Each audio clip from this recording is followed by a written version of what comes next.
I'll now introduce our MC for today, Daryl Luderwyk, Chief Executive Officer of Empirics. Empirics is a great partner of ours and has been on the journey with us pretty much since the beginning. And Daryl's actually spoken at a number of our events, and he's actually boiled the mystery for some of data analytics down to a really great common sense message. And his presentations have been extremely well received. So I'm sure post this event, Daryl wouldn't mind you approaching him, and if you had queries and discussions that you want to have with Daryl, I think he'd be very open to that. We found Daryl to be a fantastic partner. Daryl is the founder of Empirics, which is a data-based company that advises corporates and others on data analytics. In fact, partnering with 25 major super funds, AFL clubs and financial services companies to help them get the most value from their data assets. Of course, achieving better customer outcomes and operational efficiency. Empirics was established in 2005 and now has offices across Australia as part of the Link Group, as well as London. Daryl was actually based in Europe before starting Empirics as the global CRM director for the world's largest direct marketing company, driving data strategy, business intelligence and marketing activity across 25 countries and 53 million customers. Daryl's one of the foremost authorities on how businesses can effectively use data and data science to improve business outcomes. And that's the name of the game, improving business outcomes, as well as better servicing customers and deriving full value from data and data assets. This is the point where I hand over to Daryl as MC for the rest of the day. Thank you all for attending, and thank you, Daryl. Thanks very much, Chris, and welcome everyone. And thanks also, Jane, for your introduction. I think you're right. You know, the word that came out there quite a bit was innovate, and I think that's what we have been forced to do. Some companies are on that journey already, but you know, how we do our jobs and how businesses operate may never be the same again. I think if you'd told me in January, you know, what'll all Victorians be talking about in late March, it would typically be the start of the football season. And if you'd in fact told me the answer was toilet paper, I would have been somewhat sceptical, and even more sceptical if you'd said that come August I'd be speaking to, what is it, around nearly 100 people wearing a nicely collared shirt and Ugg boots. I'd have been even more sceptical, but that's where we are. I think if you had to choose some industries that would become pivotal in a pandemic, then apart from the toilet paper manufacturing business, obviously, then the ones on our agenda today would be right up there. We're going to hear from experts in communications, in health, transport and logistics, information and manufacturing, and then round it out with a panel discussion on some practical steps any business can take, big or small, to ensure you're getting every ounce of value from your data. So it's a jam-packed and a fast-moving agenda, and we'll get straight into it with our first keynote. I think, you know, it probably surprised many, Will amongst them, that that the internet became, basically over a weekend, became absolutely critical to everybody as we all started working from home and relied on it to actually do our jobs in such a major way for many people. So all eyes turned to the NBN as the foundation of many people's working lives. And so who better to hear from? Will Irving is the Chief Strategy and Information Officer for the NBN, and in that role is accountable for strategy and transformation leadership. This covers NBN's corporate strategy and their shift from the focus on building out the network to now the customer operations, the data and analytics, risk, regulatory and legal teams, and key strategic relationships. Prior to being at NBN, Will was the interim CEO of Telstra Infraco and the group executive of Telstra Wholesale between 2016 and 2018. For 5 years before that, Will headed Telstra Business, and in that role was responsible for over 1 million small and medium sized business Telstra's business customers, right up from sole traders to some of the smaller ASX listed companies and local government. Prior to that, Will was still at Telstra as Group General Counsel from 2005 to 2011 through the whole T3 privatisation and Telstra's major deal with NBN in 2011. And before that was a lawyer for 10 years before becoming General Counsel. He's got a Bachelor of Laws and Bachelor of Commerce from the University of Melbourne. Who better to hear from than what the NBN is doing and where they're going and how important this is. So I'm pleased to hand over to Will Irving for our first keynote. Well, thank you, Daryl, and terrific to be here. In fact, it's great to be back at Northlink. You mentioned my role at Telstra Business, and I came and spoke at a breakfast in late 2014, early 2015 at the Ridges on Bell Street. So it's great to be back and to see how the organisation has grown and developed. I'm conscious of time, so I will sort of truncate a bit of what I was going to say to make use of this great interactive forum that we have and hopefully have a bit of time for questions. So firstly, just to acknowledge the phenomenal work that so many businesses in Victoria particularly are doing to get through the challenges that we're all facing, be it those of us living under curfews and lockdowns or dealing with the rest of the world, where there are a range of very complex issues for business in particular. So it's great that we're all able to join, and great that, like many of us, I've got two school-age kids who are homeschooling literally a couple of rooms away, and we're all managing to blend our personal lives, our work lives, and hopefully, continue our business's development at the same time as well. You mentioned sort of some of the background of what I've worked on over the last decade or two, and it's really interesting when you look at the development of the NBN over the last 10 or 11 years. We are now just in the very final stages of completing the rollout. We still have some tens of thousands of premises left to go, but by and large, we're now at 11.7 plus million premises that are passed. We're in the middle still of the migration phase from the old Telstra copper network across.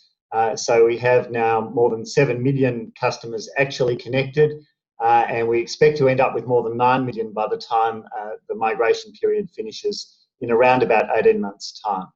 And that reflects the fact that there are a range of holiday homes, development sites, etc., that won't be connected. So normally we expect to be, in round terms, 3/4 of premises actually have an NBN connection by the time we're finished. Sitting behind that is nearly 300,000 kilometres of optic fibre. We've got 2 satellites in orbit that serve remote parts of Australia. We've put submarine cables in to a whole range of islands around the coast of Australia and Tasmania. We have a couple of thousand towers that we use for fixed wireless. So this is not mobile as you're moving around, but in regional areas, it is a tower with an antenna on the side of the house or the business. As an organisation, we have around 6,000 staff. That number is coming down because we are finishing the main part of the rollout. And just to give you a dimension of that, in the sort of 2 years up until June, we went past 4.7 million premises in Australia. In the next 2 years, with that wind out of the build, the numbers in the very low hundreds of thousands. So it's a very big scale down of a huge construction project. But as I said, so far the plan was to be finished in 2020, and that's pretty much exactly where we are. So why has all this work happened? There were 2 core drivers of the development of NBN. The first was to bring high-speed broadband to everyone. Back in 2010, 2011, many Australians could get a maximum of 8 meg or 20 on a particularly good day. Today, the average NBN customer is taking 50 meg or 100 meg service. And that's what is enabling work from home and businesses from home to succeed in a way that would simply not have been possible otherwise. And the other big shift was to bring broader competition. NBN is a wholesale-only organisation. So there is what's called a retail service provider. You can think of them as the Optuses, Telstras, TPGs of the world, who provide the retail service to customers. And if you think about sort of the old market shares, Telstra historically with fixed voice sat in the mid 70% numbers. Today, Telstra sits with a bit less than 50% market share. And that's reflective of a much broader array of choice for customers. So that is part of NBN's core mission as well.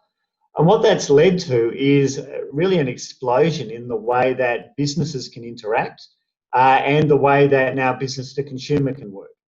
And we've seen that particularly during COVID in the context of the number of health consultations now happening by video compared to what happened before. And I think we've just this morning launched a little guide for telehealth. You can find it on the NBN website, and some just amazing figures in the last sort of 6 months. A couple of million health consultations happening over the NBN and over video compared to a very small number historically. And then you mentioned innovation, and Victoria as really the heart of innovation. Interestingly, and I was saying this to Chris just when we started, of NBN's staff, because of the history of engineering and electronics capability in Victoria, NBN has more staff in Victoria than any other state, although Victoria obviously represents about a quarter of the national population, but NBN is overweighted in this state, and that reflects that capability and history as well.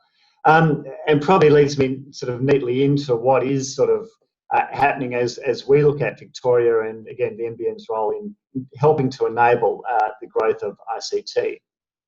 And when you look at the 20,000 ICT businesses in Victoria, and I think LaunchFix has an estimate that there's another sort of 2,000 startups in the state, the majority of which are focused on digital products and services. It's a huge driver of growth, and even more so as we think about many of the industries that are more challenged during COVID, and particularly some of the service industries that we're all well aware of across tourism and hospitality and so on. So the ICT industry in Victoria generating more than $38 billion of revenue, 140,000 people, and billions in export revenue as well. It's a critical part of not just the Victorian economy, and particularly in the north and the west, but really part of the national picture as well. And that's why I think the data analytics hub that we're focused on is so critical. And as I said, I came and spoke at Northlink a few years ago, and I think the group continues to grow, develop. The pace at which Victoria has been growing, and I have no doubt will resume growing as soon as we're through the worst of the current situation, is being driven in large part by the region that you represent, and just the innovation and dynamism of the businesses there as well. And you mentioned a lot that's happening in the tertiary education sector and the number of students coming through. One of the things that we're currently doing in organising NBN for this end of build phase is looking at our data and analytics capability. That's a team that now sits with me, and we have both sort of machine learning and artificial intelligence, and there is a distinction for those who are very close to it, and just looking at the quality, and there is some amazing quality in Australia, but it's a very small pool of talent at this point. And so really fostering that skill set across the economy, and particularly with our sort of student population is absolutely key to the future. And I think this group has a really important role to play. So that digitisation process is happening. In some ways, it's been accelerated in ways we couldn't quite have predicted, courtesy of COVID. And just to give you an idea of that, the daytime business traffic we're seeing on our network has more than doubled since February. And that's multiple years' worth of growth that we were otherwise anticipating. The growth in the uplink use of the network for two-way traffic is even greater. In the evening peaks, and in fact our network is at its busiest from a downlink perspective in the evenings, as everyone is sitting streaming video, playing games, having Zoom sessions with family and friends. That growth has been in the sort of, in Victoria, the 35-40% level, and we expect some of that will drop back as we get into summer and as things like stage 4 reduce. But the daytime use of the network we expect will continue, and it really has jumped quite dramatically. And the good news is that is people who are then driving other ICT needs, applications, finding different and better ways to work. Just to give you an example, we've been running a series of workshops that we would once have had people in a room in front of a whiteboard, possibly people getting on planes to get there. And now with the range of the software that's available, and there's all sorts of great stuff, you can look at Microsoft and things they have, look at a range of other platforms as well. There's some really clever stuff. And frankly, you sit there and say, why would you ever get on a plane again when you look at what you can do across the network and collaborate? So sitting behind that, we've had a couple of significant programs through COVID to assist both small and medium business, to assist people needing to homeschool, particularly those unable to afford to do so, and a more general financial hardship program. So we had a $150 million relief program we instituted back in March and April, and that has been assisting through the retail service providers a range of programs for discounted or free services in a range of categories. And we also doubled things like the data available on our satellite service for those in remote Australia. So a number of things that we've done, and then we effectively froze those retail service providers' usage billings at the February level and said that's what we would charge them through the COVID period. And so that remains in place through for the next sort of month or so, recognising the fact that in almost all of Australia, leaving aside particularly the Greater Melbourne area, levels are now much more back to sort of pre-COVID levels, and we continue to work with the retailers on a range of measures as we transition out of that as well. So that leads into sort of small business innovation in particular, and the network effect that NBN brings, because once by and large, and there are still exceptions I mentioned, and we're very conscious of those, but as most and ultimately all businesses have access to high-speed network, and by the way, there is then a real opportunity to look at symmetrical services and business grade as opposed to the more standard residential type services. And by business grade, what do I mean? I mean service levels where fault restoration, for example, happens a lot faster, and services where the uplink and the downlink are typically the same or symmetrical, compared to the average household service where the average household downloads far more than it uploads. And so if you're running significant cloud applications, for example, I really encourage you to go talk to your retail provider around those services. I think it surprises me sometimes the number of businesses that are running on a residential type service and missing the opportunity to do more. So that online presence is happening. We're now seeing the bulk of small businesses focusing on their online sales channel and also looking at sort of supporting local businesses. And I'm sure you've all seen the Click for Vic program announced very recently. It's really exciting, great program when the temptation is to see whatever it is that an Amazon or a Google or whatever pulls up, but knowing what is local. It's always been important and never more important than now. So if you haven't gone to visitvictoria.com and checked out Click for Vic, I'd really encourage you to do so. And so that sort of then leads through how do we sort of assist virtual collaboration, video conferencing and automation. And in an NBN context, aside from the network, it's really how do we start to sort of invest in our own artificial intelligence and machine learning, and then use that to assist both our industry directly and then the ICT channel to do that. And so back in 2017, we set up an AI group, and we've been doing a bunch of work with Insight Labs. We use it in our own network for a whole range of things, but more and more for predictive analytics.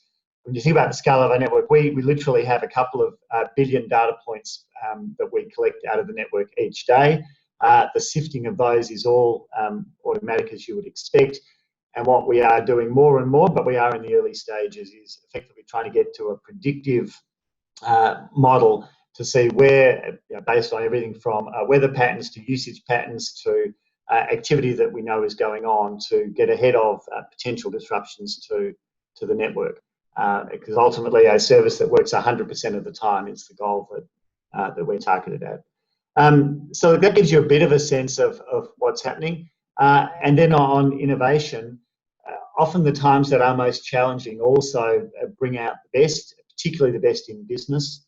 I think back to the discussion I had at Northlink in 2014-15, and it was just at the point where the car industry shutdown was being announced but had not been implemented. I think I sat next to someone at the breakfast from Howletta and was discussing the fact that there were still 1,500 staff at Broadmeadows at that point.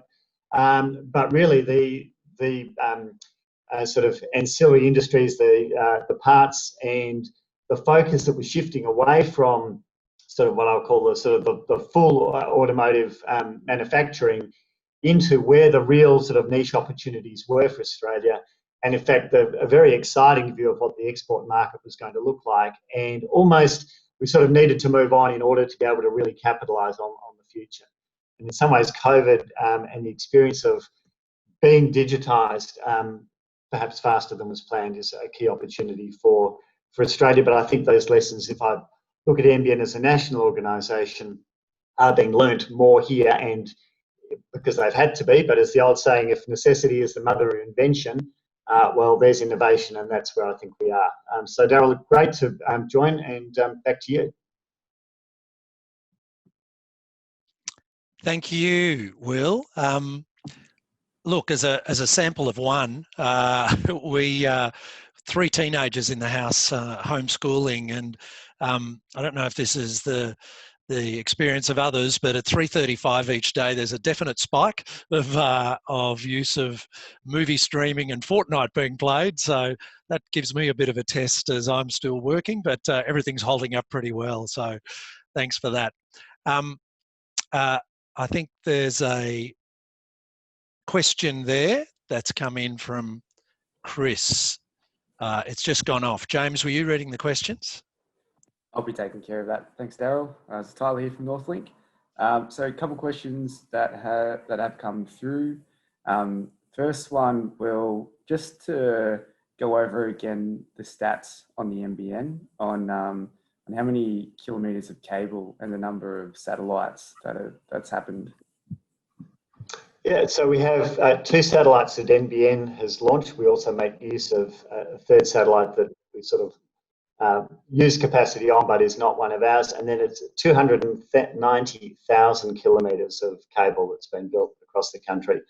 When you think about Australia with sort of 7.6 million square kilometres, there's a lot of territory to cover, albeit that the vast bulk of the population live in that sort of coastal seaboard, if I can call it that, as you go around the country. So it's an awful lot of marathons being run if you think about that number.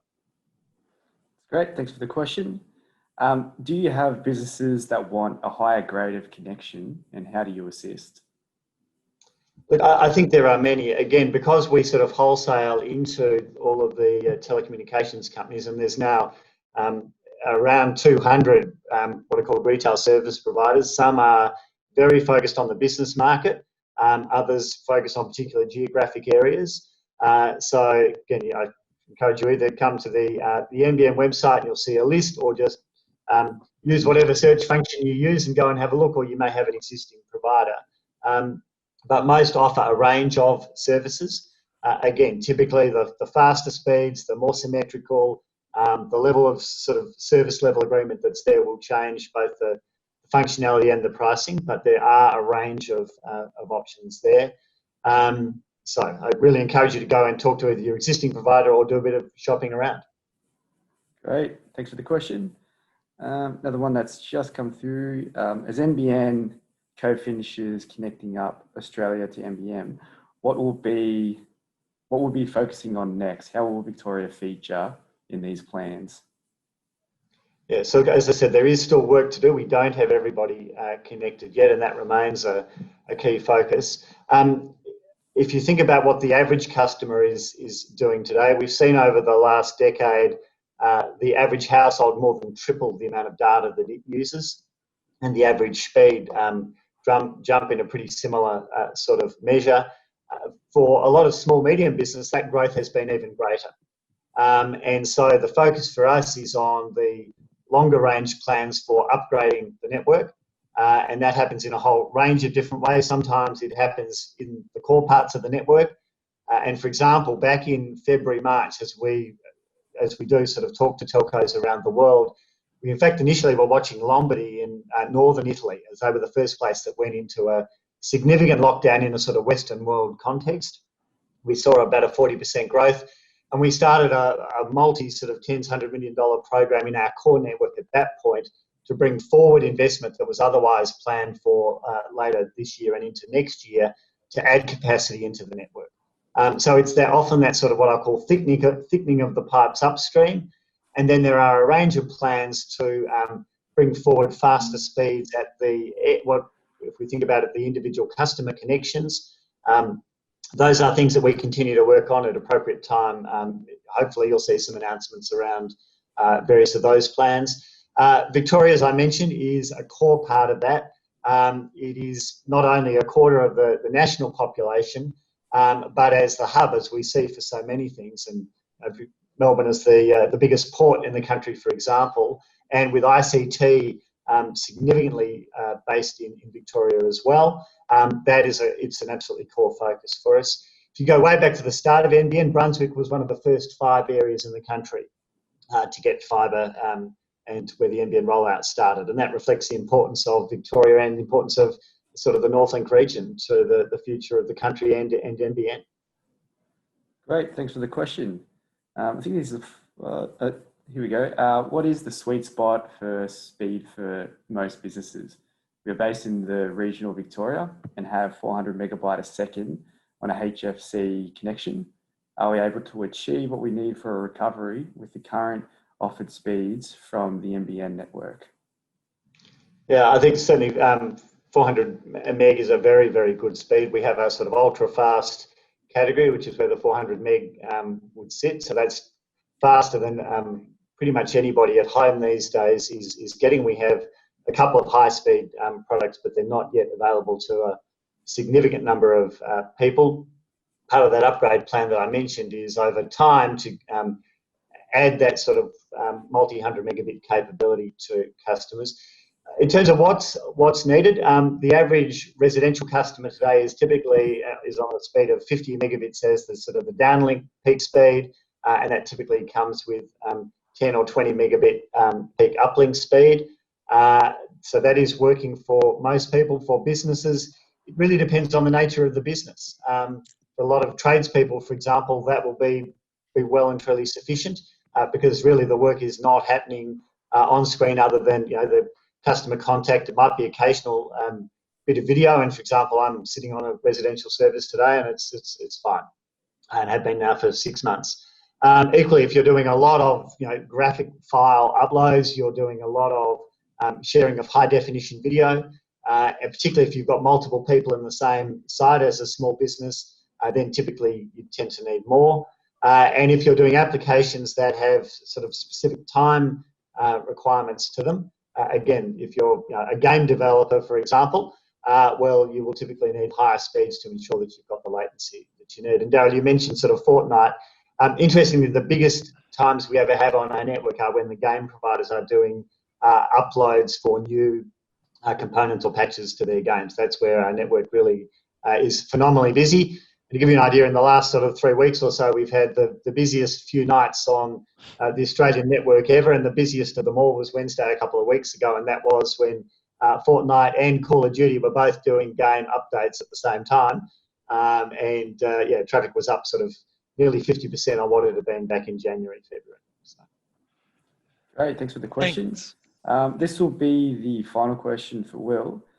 Interesting comments about the shallow talent pool for AI and ML. Are there any particular pockets in Australia where these skill pools are more evident that employers like NBN are targeting and reaching into? Yeah, I think there's a really high quality talent pool. In shallow, I suppose I look at the demand for the future and say, if you've got a bright teenager somewhere and they're thinking about what do they want to do when they leave school, you'd say, well, gee, this is an area where there's going to be a huge amount of demand. Look, I think from our perspective, we're less focused on where people are. Again, the beauty of this type of work and the network means geographic location is perhaps less significant than it once was. It's really, I think, exactly what Jane and Chris said before, and that is that you can find sort of, it's the mixing of the raw sort of, if you like, educational experience in with the practical application, and then the broader set of sort of business understanding or sort of environmental understanding that's needed to make most use of the data. So I think it's a general challenge. We've talked about STEM and the need for more students to come through STEM broadly, and I think this is just a reflection of that. So yeah, I don't think there's any particular place that we would say. Clearly, there are some educational institutions that are doing amazing things and great graduates coming through. I suppose as a general comment, yeah, we'd love to see more. All right. Thanks so much, Will. Thank you for those questions. Thanks, Tyler, for moderating those. And Will, thank you so much for the insights. I think that's brought a lot of information to people. My 12-year-old son will be very pleased to hear that that Fortnite is being well looked after.